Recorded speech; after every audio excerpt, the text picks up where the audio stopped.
Հայաստանի համար ապաշրջափակման ծրագիր, որը կբացառի Իրանի համար հնարավոր ռիսկերն ու սպառնալիքները։ Հայաստանում Իրանի դեսպանը նկատի ունի Թրամփի ուղի նախագիծը։ Այն ըստ Շիրլողամի ԱՄՆ-ի ներկայության դեպքում պետք է կառավարելի լինի։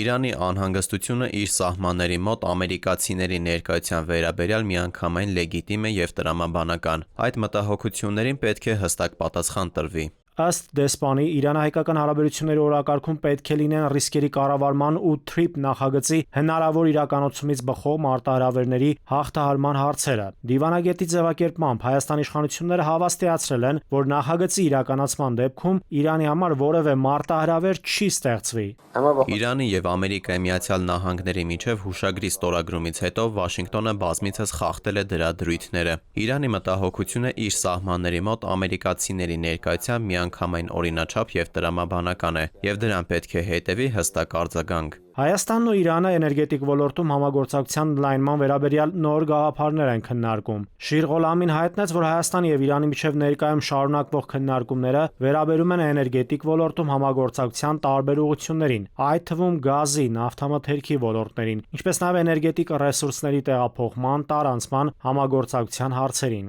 Հաշվի առնելով այն իրականությունը, որ Հայաստանին մի կողմից հարևան է Իրանը, որը նավթի և գազի պաշարների տեսանկյունից երրորդ երկիրն է աշխարհում, նաև հյուսիսում կա Ռուսաստանը, որը ևս այս ոլորտում ազդեցիկ երկրներից է։ Կարծում եմ տարածաշրջանում առկա այս ամբողջ ներուժը միմյանց փոխլրացնելով կարող է Հայաստանը վերածել էներգետիկ ոլորտում տարանցման յուրահատուկ օղակի։ Նախատեսվում է, որ առաջիկայում Փաշինյանը կայցելի Իրան։ Դեսպան Շիրղոլամին տեղեկացրեց, որ Երևանն ու Թեհրանը կստորագրեն փաստաթուղթ, որը նոր հնարավորությունների պատուհան կբացի երկու երկրների միջև հարաբերությունների հետագա զարգացման համար տարբեր ոլորտներում, այդ թվում քաղաքական, տնտեսական, անվտանգության և պաշտպանության ոլորտներում։ Փաստաթուղթն ըստ դիվանագետի գտնվում է ուսումնասիրման և կազման փուլում։ Ըստ դեսպանի քայլեր են ձեռնարկվում հնարավորինս շուտ ավարտել այդ փուլը և անցնել ստորագրման փուլին։ Նաիրի Մուրադյան, ժամը լրատվական։